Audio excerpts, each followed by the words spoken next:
Agent Power Huddle is a daily jumpstart, giving you all the tools you need to create an amazing real estate career. Led by top experts in the field, you'll learn how to sell more houses in less time while creating the life you want. Welcome to the Agent Power Huddle. Welcome, everyone. Thanks so much for being here. If you're here live, thank you. If you are listening on the radio, thank you for that. And if you're watching later, thank you for that as well. This is an exciting topic, and I'm really excited about this because it's almost exactly a year since this person that is my guest and I shared a stage in Orlando at the shareholders event. She was an amazing moderator. She's an amazing coach, and she is going to teach us selling it like a 6-year-old or selling like a 6-year-old. So without further ado, welcome, Katie Delasso. How's it going? Thanks for having me on. Thanks for letting me start off the morning with dancing. So that was always fun. Oh, totally. I actually just saw Curtis Shewell shared a video, and he said, you got to dance every single day. It completely changes, your mindset, which is actually how we start off too. So real quick, I'm just going to go through some affirmations that I always like to do. They're really short and they might seem silly, but this is actually something that changed my business at a time when the interest rates went up about 9 months ago. And I was kind of in my feels, and I really was. And one of my clients was like, Sarah, this is no big deal.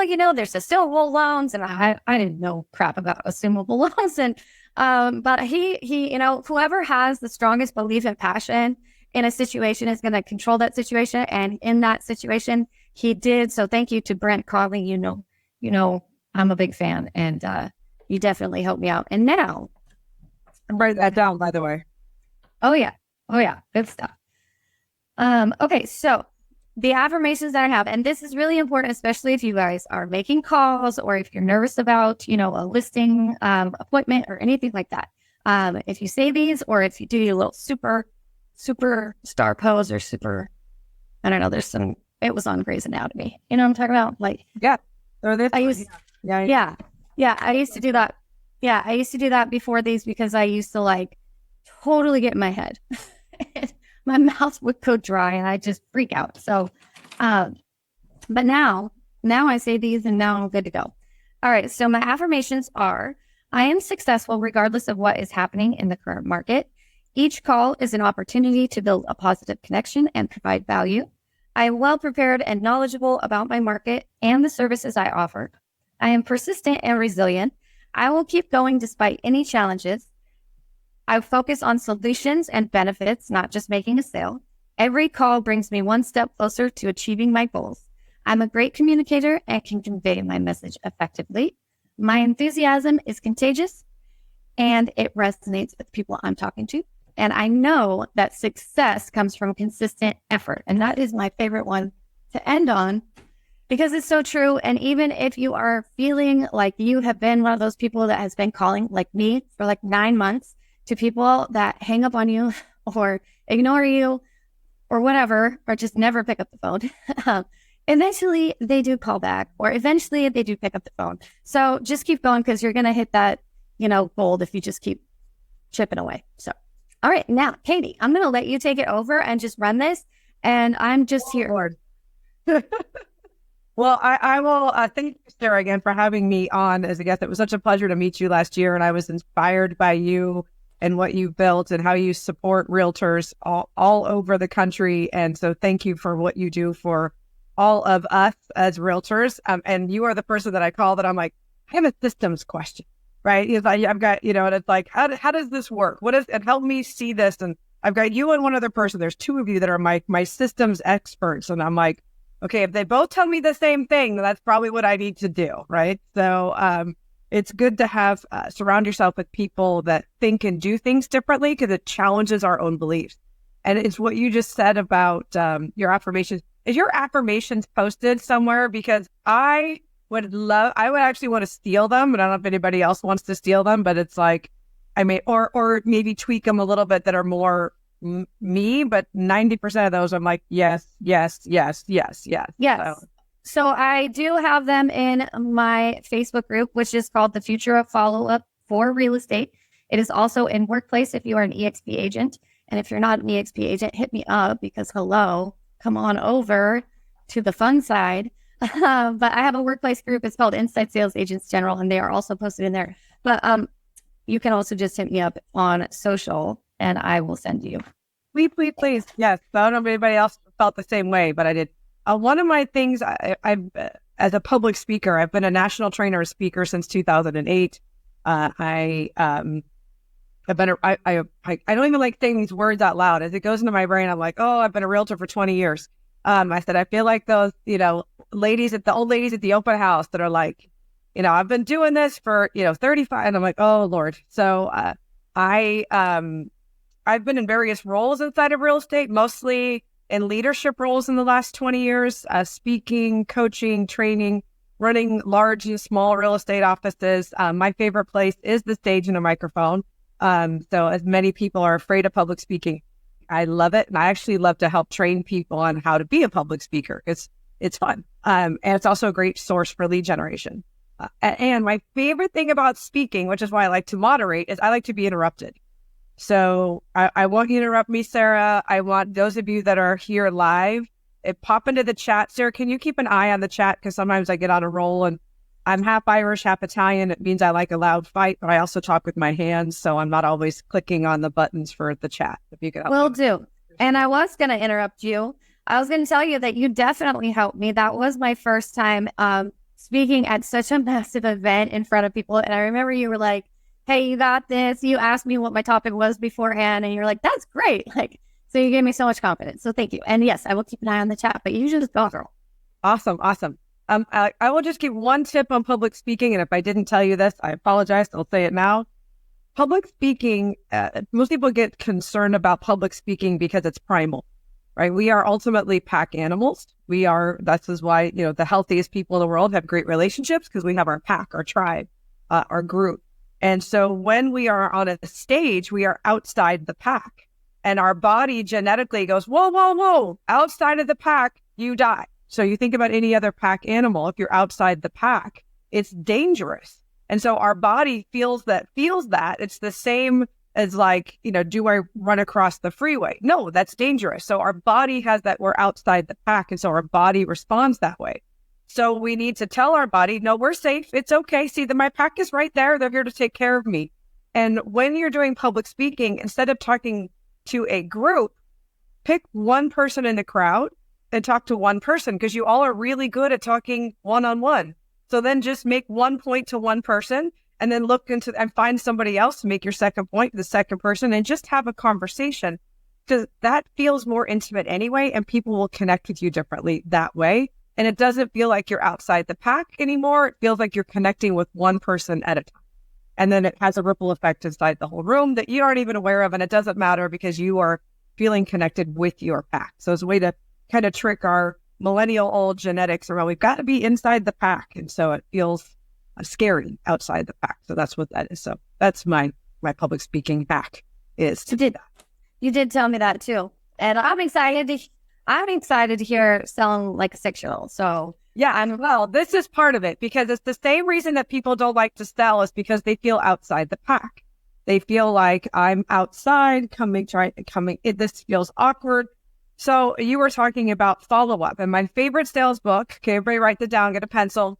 My favorite sales book of all time is Green Eggs and Ham by Dr. Seuss. Okay? Because the fortune's in the follow-up. Green Eggs and Ham is a kid's book. And I want you guys to start thinking about this like a 6-year-old. And I'll circle back to Green Eggs and Ham. How this class developed is, my now almost 21-year-old son was 6 years old in the back seat, and he wanted to do something. And it was just funny, I can't remember what it was, but he was committed. Like, can we go, to Disneyland? I don't even remember what it was. And I was like, no, we can't go this weekend. I was, well, what about, and then, like, well, and if we could, and then he just started coming at everything. I go, man, and I'm driving it as a part of my brain. I'm like, I'm a sales trainer. Like, this is just a clinic in objection handling. Like, the guy is just incredible. And to your point, enthusiasm is contagious. And he was enthusiastic and passionate and committed. And I was like, this is amazing. And then after like the sixth time of telling him no, or let's talk about it again in a month or what have you, I was like, oh my gosh, he's driving me crazy. But I loved his passion and energy. And that's the kind of energy we need to have. I actually started my sales career as a 6-year-old. I went to Catholic school, so I learned how to sell in the first grade. So I've been knocking on doors since I was 6 years old, selling candy bars and every other fundraiser for Catholic school. And so I've had gotten used to this of going and being persistent towards what I want. Now I was 6 years old, and the prize for for selling 6 boxes of candy bars, and I believe there were 20 candy bars in each box, right? So 120 candy bars as a fundraiser. If you sold 6 boxes of candy bars, you got to go to Great America. I mean, is there anything better when you're 6? I don't think so. And so I was like, I'm in, like, let's go. So, and wore my school uniform, and my dad came with me, and we knocked on doors, and I sold candy bars, and I got to go to Great America. And the next year the prize was different. And the next year the prize was different again. So for me, it was about having my eye on the prize, but also creating that energy and enthusiasm. Not that I was conscious of those things as a 6-year-old, but you can't help it when you're sick. And if you have ever been a 6-year-old, you are a salesperson. And this is what we just got to tap into, that enthusiasm. All right. So this, I'm going to, if I saw that some people were driving, but if you're not driving, or Sarah, you can even tell me, tell me what your favorite thing to play at recess when you were 6 or 7 years old. Oh, I liked playing King of the Mountain, where you're on like the balance beam, because I was really good at balancing, and I like to knock all the other kids off. But That's a love it. Okay. King of the Hill, I don't know what it's called. That's awesome. Anybody else want to put in the chat, or you take yourself off mute and say what you loved to play when you were in recess? Is it gonna be the ball, like 4 Tag? Tag. All right, Kadeem, thank you, Tag. All right. Well, so there's hopscotch. So, okay, anybody else think? I'm looking to see if anybody's taking themselves off mute. Okay, all right, we're good. Thank you for participating, both of you. And for those of you that are gonna pay attention to this later, just think about whatever it was that you loved to do at recess, right? And some people, it's kickball, it's basketball, it's hopscotch, it's tetherball, tag, marbles. I've heard so many different things. I'm like, oh, I forgot about that, right? But everybody knows it comes to the top of your mind very quickly, and how much fun it was. This is what sales is. You go out onto the playground, and I walk up to Sarah and say, Sarah, do you want to play kickball? And she's like, no, I'm going to go play King of the Hill. And I'm like, okay, cool. Right. And then I'm going to go to Kadeem and say, hey, do you want to play kickball? And he's like, no, I'm going to play tag. But I got to keep talking to people until I find a group of people that want to play kickball with me, or else I got to shift my messaging, as it were. Right. I can't find anybody that wants to play kickball. I've got to shift. Okay, well, Sarah is playing King of the Hill, and Kadeem's playing tag. So I need to shift my message. But going out there and continuously going and asking people if they want to play kickball, or they want to play tag or King of the Hill, you're going to find people that want to do it. Now, this is why green eggs and ham is important, because Sam I Am asked 72 times, would you like green eggs and ham? Would you like, and he's creative. Would you like it in a boat? Would you like it in a moat? Right? All those things. And we don't know if that's 72 times in 5 minutes, or if it's 72 times over 5 years. But he's persistent. He's creative. He's enthusiastic, like a 6-year-old. And it's consistency. And if you remember, and spoiler alert, the end of the book, his friend says, thank you, Sam I Am. I love green eggs. So part of that persistence sometimes is, tell me about, fine, okay. But it's also part of the persistence that pays off. Persistence does pay off. And we see it over and over and over again. And here's the other piece. I might be going out to talk to Sarah about kickball. And maybe the third time we have I ask her about playing kickball. She's like, I don't really know the rules of kickball. Like, I know I'm good at this game over here, but I don't really know about kickball. Why do you like it so much? Why are you so enthusiastic about it? And that's exactly what you talked about with that client of yours who said 9 months ago, hey, there's all these different other ways to help people buy and sell real estate that have nothing to do with interest rates or how we can, be creative around it. It's like, oh, how do you help me do that? So I think that, did you freeze for a minute there? I thought you froze, but you're good. Maybe it was on my end. Okay. I was like, one of us, I just kept talking. So hopefully it got recorded. Yeah, we'll figure it out. It's all good. This is real. This is live, people. Yeah, so, bear with us. We're human. All right, carry on. But no, I was just, I'm saying that like a lot of times people don't know what the rules are in kickball or any other game. And so they say no because they don't understand it. So that's our opportunity to say, oh, have you ever played kickball? Are you familiar with kickball? So to dig a little deeper, and maybe I need to explain the rules of kickball to Sarah. And she goes, oh, that does sound kind of fun. I'll give it a shot. Let's have a conversation. That doesn't mean she's immediately going to be like a professional kickball player. She's just, gonna like, all right, let's have a conversation. Does this sound familiar in any way to sales of anything? Absolutely. This is massive. And this is also why I teach about video too, because it's educating. It's helping people understand that it's not that scary, because immediately what happens when you walk into a store and there's that person that says, hey, can I help you find something? Your immediate reaction is to say, no, I'm good. Right. And you like, even if you do need help, your immediate reaction is say, nope, I'm good. And then like you go around and try to figure it out yourself because you don't want to ask for help. Like our immediate reaction is always to be like, I'm good. But then you can seek it out later, and educating people ahead of time with video, or saying, hey, like you said, hey, Sarah, do you know about kickball? And do you know the rules? And let me explain it. If you're open to doing those things, that's where you really build connections and then relationships, and those turn it into referrals and repeat business if we're going to put it all in perspective. All right. So, well, you just teed me up perfectly, because I used this analogy the other day that somebody walks into a store. They walk into Nordstrom, Macy's, wherever. They walk into a store with salespeople, and they're there looking. So it's an invitation as a salesperson to go up to them and say, hi, is there a certain, and sometimes instead of saying, may I help you? Right? We say something like, is there a certain size you're looking for? Are you looking for yourself or for someone else? Right? To start a conversation. Because as a salesperson working in a retail store, if somebody walks in, there's a reason they walked into that store today. And sometimes it is, I'm just looking. Awesome. For what? Like, is it, are you looking to change your entire wardrobe? Do you have a special occasion coming up? Like, I'm just looking. I don't know what that means, right? And this is exactly what happens when people walk up to us and say, how's the market? And how's the market is the exact same thing as somebody walking into your store and saying, someday I may be a customer of yours. I'd like to know what you know.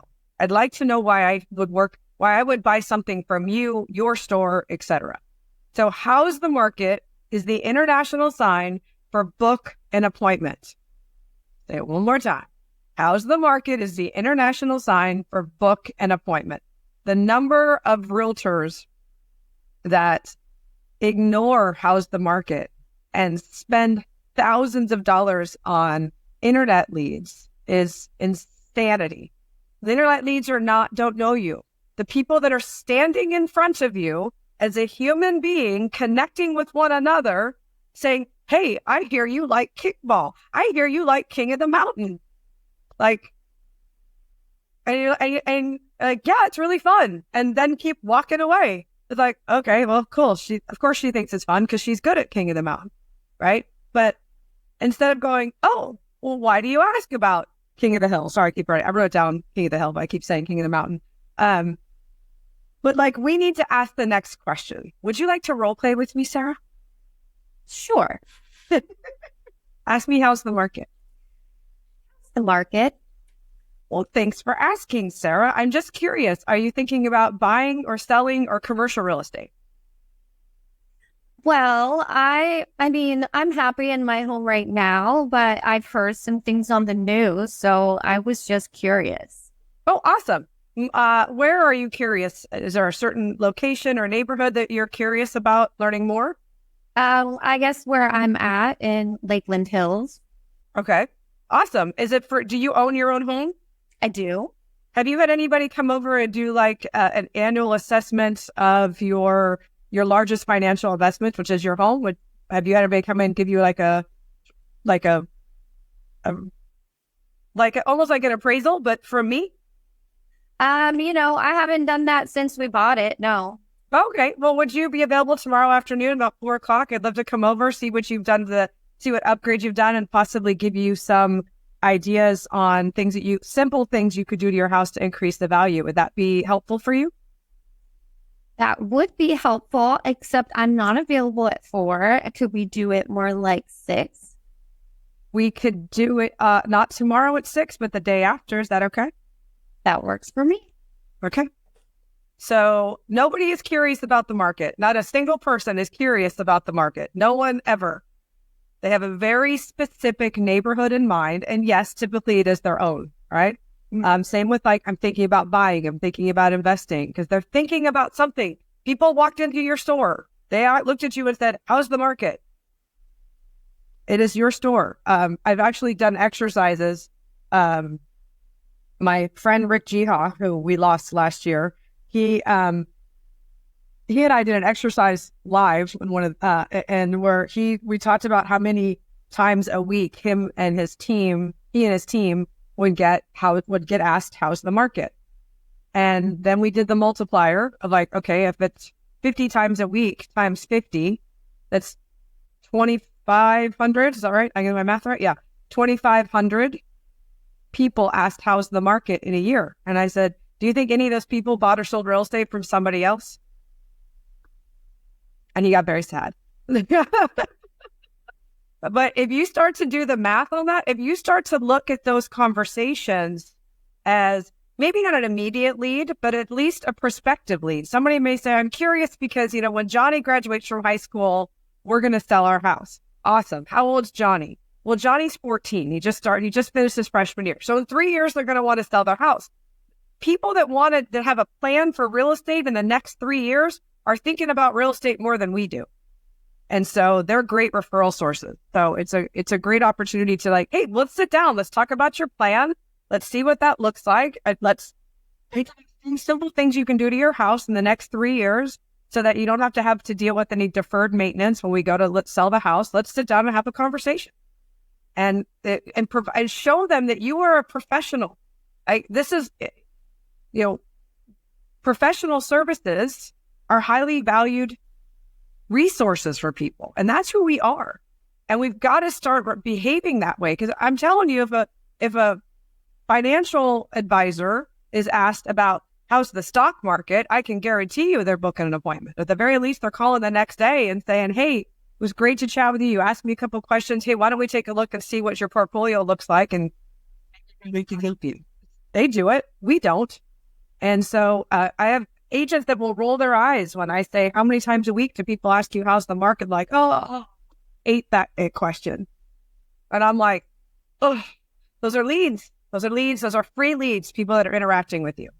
So I have many soapboxes. That's what, but if you're having fun, like a 6-year-old and you're excited, it's great. Sorry, Kadeem. I have a question. So how do you overcome fear? I feel like I have a lot of clients and they're just fearful of the whole entire process. So I try to alleviate some of that fear, but for some of it, I don't know if it's psychological, which I guess I can still kind of. Well, what is the fear? What are they? I mean, moving is horrible. So what's the fear? I think they're just how do you go about? Sorry, you got muted there, Kadeem. Thank you. Sorry. It's kind of breaking up as well. But I was asking so I have a lot of clients and going through it and trying to convert the lead, from a customer to a client. Sometimes I'm dealing with fear And it doesn't matter how much facts I give them, if they're concerned to see more emotion. Correct. All right. So I know you're cutting out a little bit, so I'm going to answer your question. So, Kadeem, I think kind of a little bit. So I think you said you're talking about the emotion versus the logic. Intimidated. So I'm trying to convince them on getting over the fear and, taking that leap of faith. I mean, with clients who are ready. Say that again. Well, I said, you're breaking up a little bit. So I think we'll, why don't you go ahead and put yourself back on mute, but I think I got the overall gist. So fear is an emotion. And we can give them every logical, every analytical, every factoid on the planet.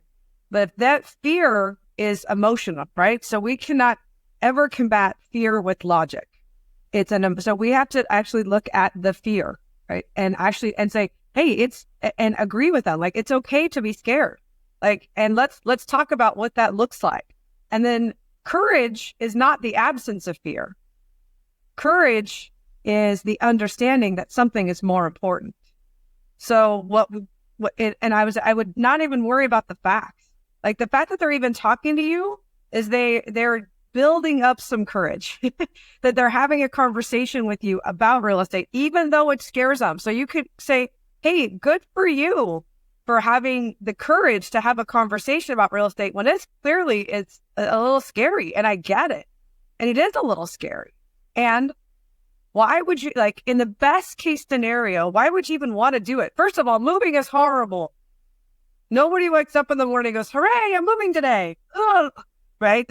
It's like, no, it's not. You're not excited about the move, but you're willing to do the move because there's something on the other end of that is positive, that's emotional. There's only two emotions in the world, love and fear. Love always beats fear. And so we've got to touch that part. We've got to touch the heart part. What is worth going through? What is worth the courage to work through the fear? And if it's a fantasy in their head, it is different for everybody. But we won't know until we sit down and talk about emotion, because all decisions are made with emotion. We back them up with logic, but their emotion. Corporate decisions are emotional, right? And so every decision has emotion attached to it, and we back it up and we justify it with logic, right? But there's always an emotional aspect to every decision that's made for our lives. So once you get the understanding of where they want to go, it's like, okay, is it worth the risk? Is this a mitigated risk for you? Because, none of us are fortune tellers. There just is an opportunity to help mitigate that. And again, that's kind of like, so go back to the playground. If somebody's never played tag with you, Kadeem, and you're like, I don't know, I've seen people trip and fall and they scrape their knees, and I'm like a little nervous. And what if some big guy goes to tag me and I get pushed down and like this, I don't know. And I'm like, okay, well, what if we play tag together, just like with 2 or 3 of us, just to see how it goes? And let's start. And like, well, why would you even want to play tag? Well, I like running. Oh, and that's cool, right? So we start. What is the emotional thing that they're even in a conversation with you? Because if they were really against it, they wouldn't even be talking to you about it. So they're at least having the courage to have a conversation and acknowledge that courage, and then help them to build more. Not having anything to do with logic. That all has to come with, like, what's this future self, this future vision that they're moving towards, and how can you help them? I heard a great analogy yesterday. Please, everybody, steal this analogy. It said, we are the airplane pilot. We don't let the passengers run in and take over flying the airplane. We got it. There's turbulence. There's turbulence happens. No plane has ever crashed because of turbulence. It's just a little scary. The pilots are like, it's turbulence. No big deal. We got this. Right? And so if you are reminded, I'm your pilot in this process, you can sit back and have a drink. Just chill. Right. And we got it. And yeah, the turbulence is a little scary and there are some bumps in the road. Absolutely. And I got you. I'm the pilot. Remember, I'm flying the plane. We're going to land safely. Everything that happens is for us, not to us. Nothing happens to us. Things happen for us. So we're going to just fly the airplane. Okay. And I think that kind of brings this to a nice conclusion here, because I think if you really look at it too, you want to get to the motivation of what they're really, what is really bringing them to where they want to be. And if you are going back to fundamentals and educating them and understanding that that is also our role, and setting expectations. So whenever anybody comes to me and says, hey, I want to hire an ISA, I set very clear expectations. This does not mean that you are going to get a bunch of sales in the first month. It could mean that, but it doesn't necessarily mean that, right? Like, I don't control every aspect of it. But if you set expectations for the people that you're working with and make sure that they understand and you empathize and match their intensity, but like with the right kind of, professionalism, but match, like if they're upset, like I'm upset that this went wrong and I'm upset that it's infested with termites. Like, I understand that. I get that, right? Like, so get on their level so you're on their side. You're both doing this together. Yeah. And I think that really, really does make a difference. And trust yourselves too, because you know a lot more than you think you know. Like, imagine a newbie agent, right? Like, coming in, like all that pressure of like all these other people, like Katie, who has 20 years in the business. Like, that was me just a few years ago. You got to make your own way. You got to make your own path. So yeah, that's what that's. All right, guys. Thank you so much. I appreciate it. Yes. Thank you guys for being here. This is Keeping It Real Estate with Sara and Coach Katie this time. Hopefully you'll be back in a couple of weeks and we'll see you again. Thank you so much. That's great. Thank you. Thank you. Thank you. If you'd like more information or to get connected to the Agent Power Huddle, join our free Facebook group. This call was designed for the agents in our EXP organization, but open to any agent from any brokerage. If you're a guest and you're interested in learning more about EXP or our specific resources within the Agent Collective, reach out to the person who invited you to this call to get more info. Produced by the Agent Collective Media Network.